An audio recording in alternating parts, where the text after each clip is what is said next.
Halo anak-anak, selamat pagi. Berjumpa lagi dengan Pak Guru di pembelajaran informatika. Anak-anak, kali ini Pak Guru akan menjelaskan materi tentang fungsi dan cara kerja perangkat komputer. Fungsi dan cara kerja perangkat komputer.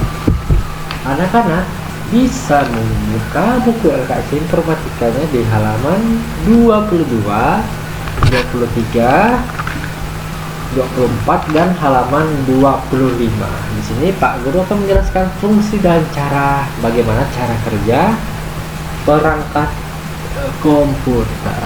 Tapi sebelum kita memulai pembelajaran hari ini, ada kalanya kita berdoa terlebih dahulu supaya pembelajaran hari ini bisa berguna dan bermanfaat bagi anak semua.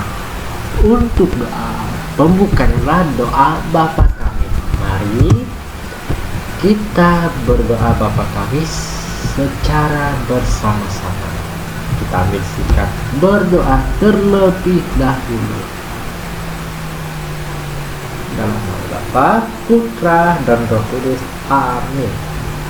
Bapa kami yang ada di surga, dimuliakanlah namamu, datanglah kerajaanmu, jadilah kehendakmu di atas bumi seperti di dalam surga.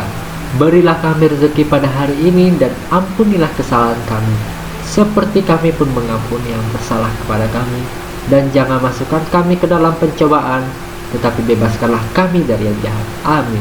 Dalam nama Bapa, Putra, dan Roh Kudus. Amin. Anak-anak, kita langsung saja.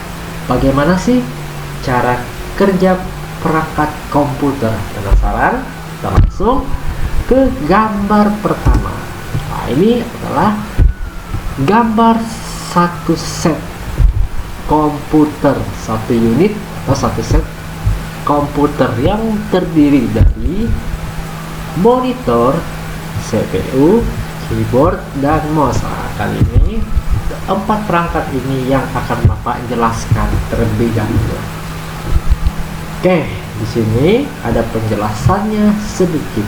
Komputer adalah sebuah perangkat elektronik yang digunakan untuk menyimpan, mengambil, dan mengolah data.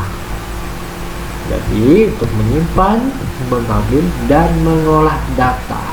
Datanya disimpan di CPU ini, atau yang disingkat biasa disebut dengan Central Unit Processing Unit.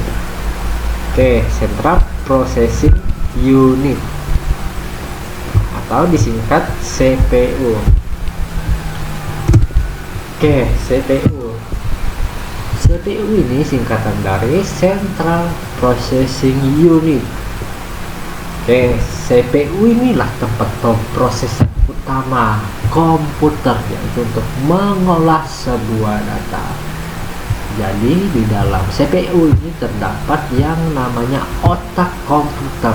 Ingat, di dalam CPU ini terdapat yang namanya otak komputer yang dinamakan prosesor.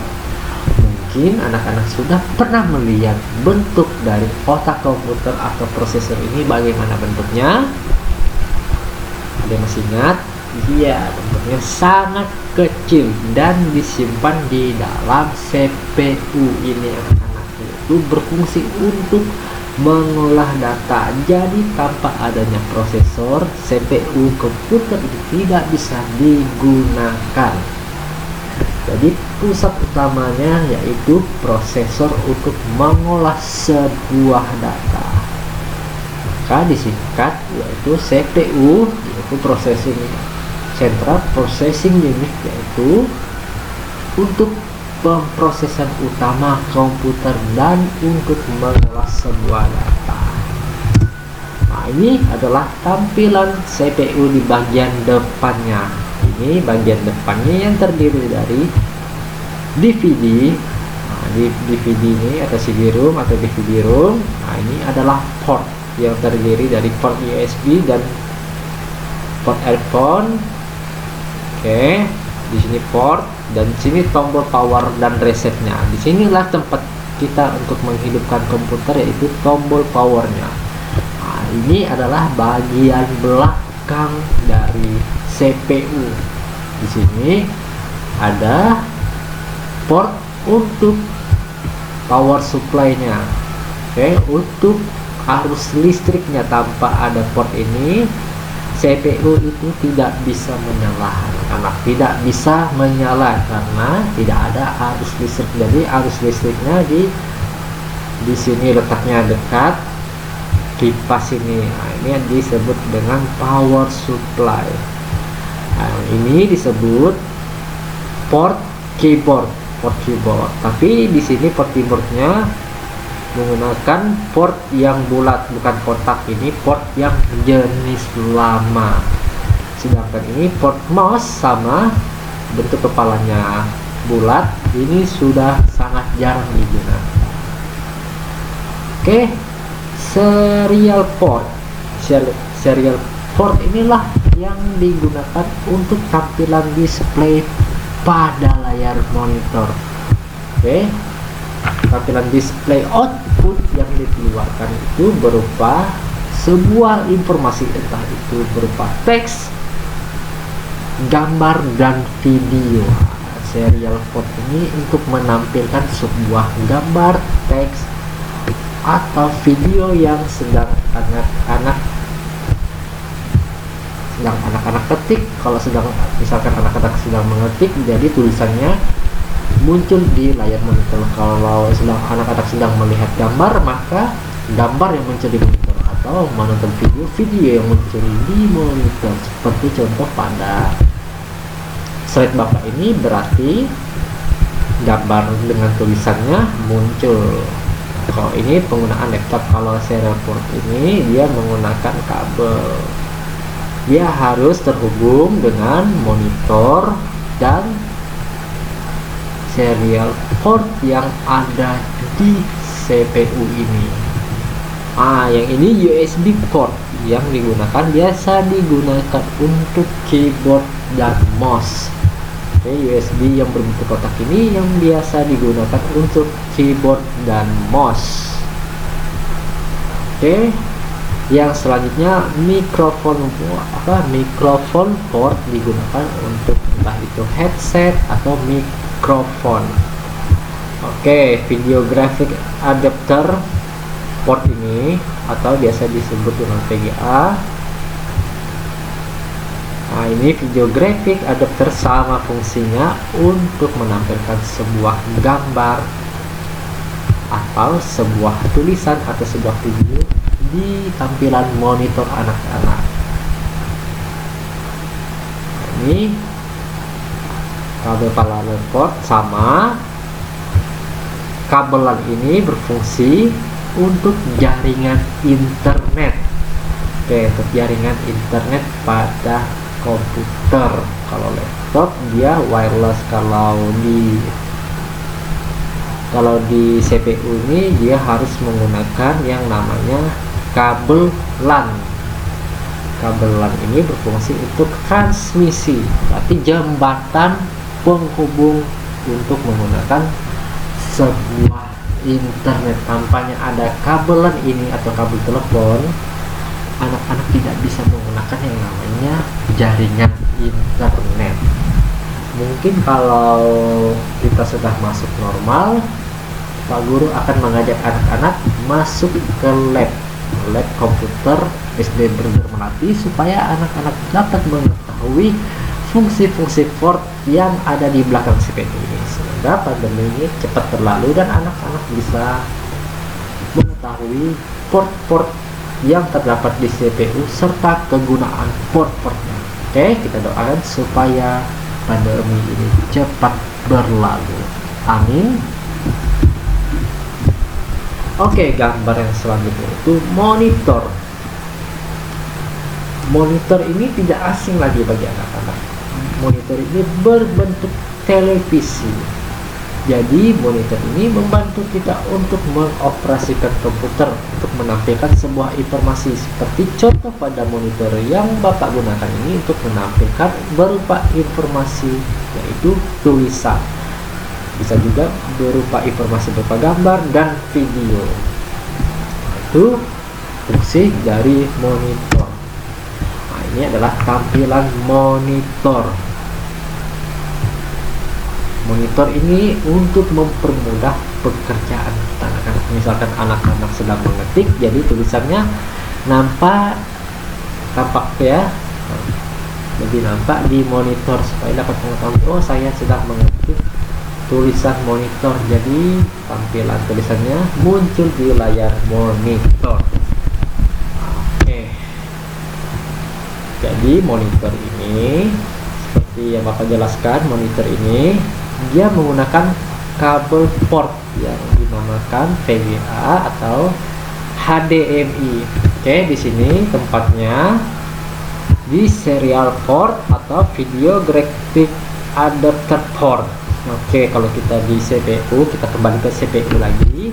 Di sini tempatnya bisa digunakan di sini dan di sini di serial port, video graphic adapter port, oke, dan parallel port. Tapi yang lebih sering atau yang sudah digunakan pada saat ini yaitu serial port dan video graphic port. Jadi pada saat mau kita tampilkan informasi yang dilakukan oleh CPU ini akan dimunculkan ke monitor, harus ditusuk dulu kabelnya ke belakang CPU ini supaya tampilan tulisan atau informasinya muncul di monitor. Jadi ditusuk di sini, bisa juga di serial port dan di video grafik adapter port. Anak-anak tusuk dulu di sini, bagian sini, ceklek. Jika sudah ditusuk, maka di bagian monitor, biasanya di bagian belakang di sini monitor ada yang namanya port juga, port untuk serial port ini, untuk serial port atau kabel HDMI. Jika sudah ditusuk secara bersama, maka akan tampillah berupa informasi di layar monitor komputer anak-anak. Nah, itu adalah penggunaan dari kabel serial port atau kabel HDMI atau VGA. Oke, jika sudah paham bagaimana cara memunculkan berupa informasi di layar atau monitor, harus menggunakan yang namanya kabel serial port, kabel HDMI, dan kabel VGA. Ingat, tiga kabel inilah yang sangat berguna untuk menampilkan berupa informasi yang terdapat informasinya akan ditampilkan di monitor anak-anak. Itu anak-anak sedang menulis atau mengetik atau mencari sebuah gambar atau browsing dan sebagainya. Yang selanjutnya itu keyboard.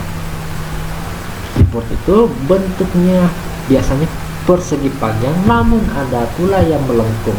Keyboard yang melengkung disebut ergonomis. Keyboard ini berfungsi untuk mengetik di komputer. Nah, ini adalah bentuk keyboard yang persegi dan keyboard yang ergonomis. Untuk penggunaan keyboard, dia menggunakan port yang seperti Bapak jelaskan tadi, ada port yang bulat, ada yang port yang kotak. Tapi untuk keyboard yang sekarang dia biasanya digunakan yaitu port yang kotak. Oke, kita kembali ke gambar di belakang CPU.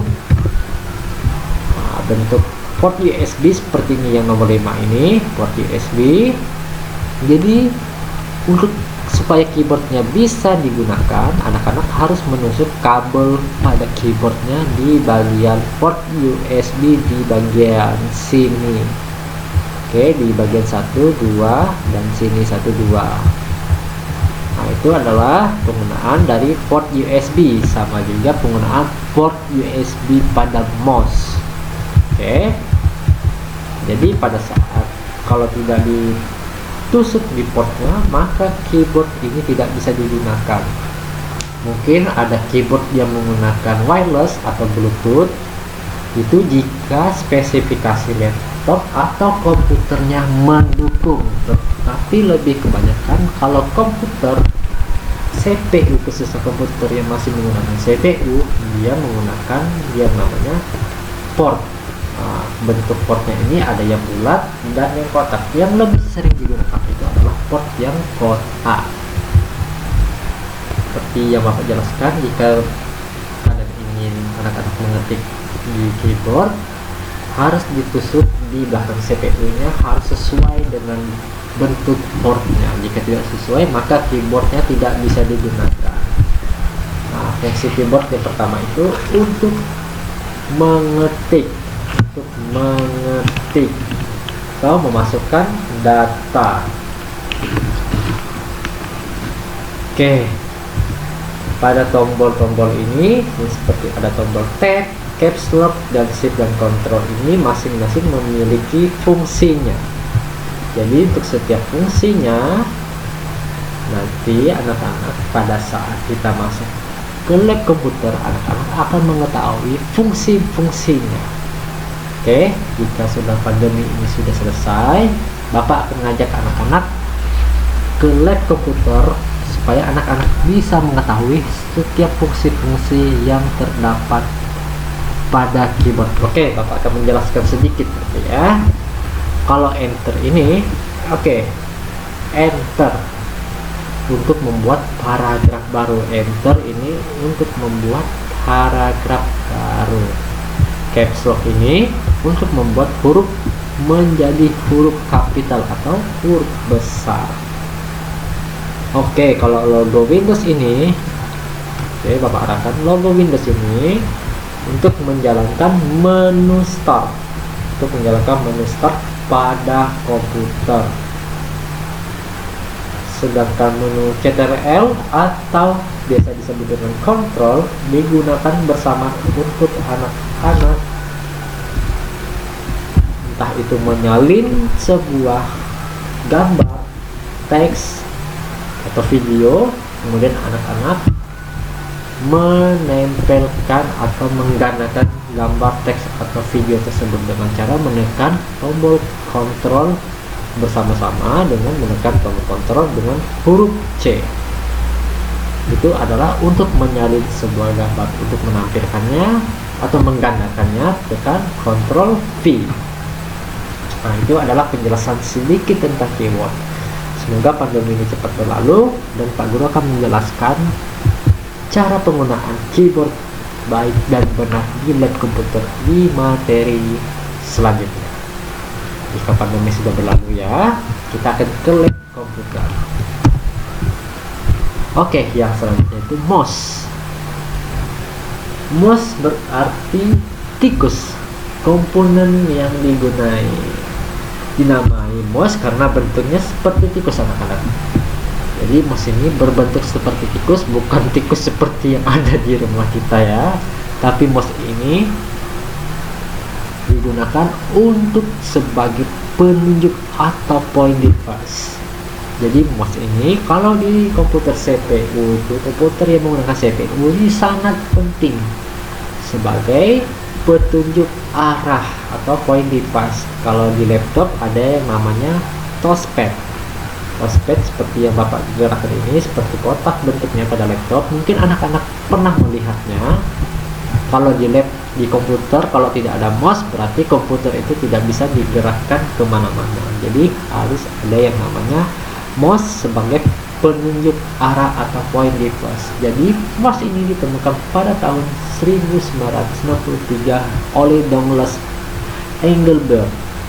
Nah, ini bentuk mouse dengan port kotak. Oke, kita kembali ke gambar selanjutnya, yaitu gambar di belakang CPU.